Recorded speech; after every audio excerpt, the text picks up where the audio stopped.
Ézéchiel, chapitre 29.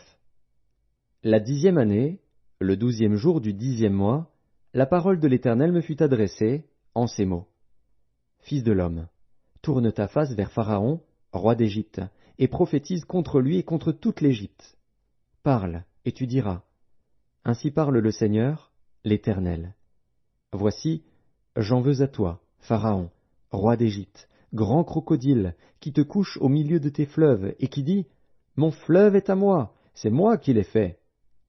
Je mettrai une boucle à tes mâchoires, j'attacherai à tes écailles les poissons de tes fleuves, et je te tirerai du milieu de tes fleuves, avec tous les poissons qui s'y trouvent, et qui seront attachés à tes écailles.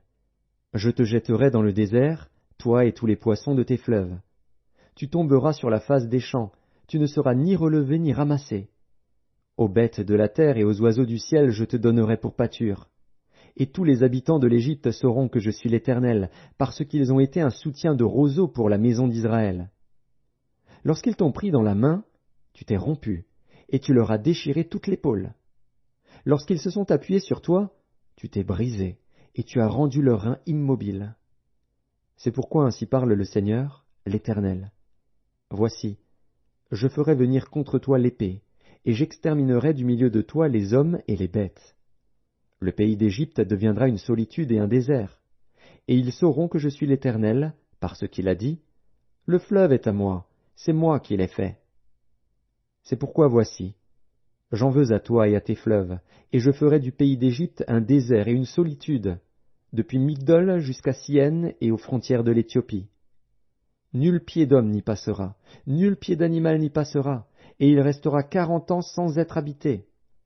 Je ferai du pays d'Égypte une solitude entre les pays dévastés, et ses villes seront désertes entre les villes désertes, pendant 40 ans.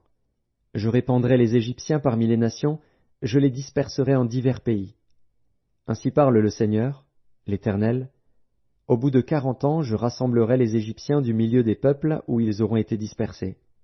Je ramènerai les captifs de l'Égypte, je les ramènerai dans le pays de Patros, dans le pays de leur origine, et là ils formeront un faible royaume. Ce sera le moindre des royaumes, et il ne s'élèvera plus au-dessus des nations, je les diminuerai, afin qu'ils ne dominent pas sur les nations. Ce royaume ne sera plus pour la maison d'Israël un sujet de confiance. Il lui rappellera son iniquité quand elle se tournait vers eux, et ils sauront que je suis le Seigneur, l'Éternel. La 27e année, le 1er jour du 1er mois, la parole de l'Éternel me fut adressée, en ces mots. Fils de l'homme, Nebuchadnezzar, roi de Babylone, a fait faire à son armée un service pénible contre Tyr. Toutes les têtes sont chauves, toutes les épaules sont écorchées, et il n'a retiré de Tyr aucun salaire, ni lui, ni son armée, pour le service qu'il a fait contre elle. C'est pourquoi ainsi parle le Seigneur, l'Éternel. Voici, je donne à Nebuchadnezzar, roi de Babylone, le pays d'Égypte. Il en emportera les richesses, il en prendra les dépouilles, il en pillera le butin. Ce sera un salaire pour son armée. Pour prix du service qu'il a fait contre Tyr, je lui donne le pays d'Égypte.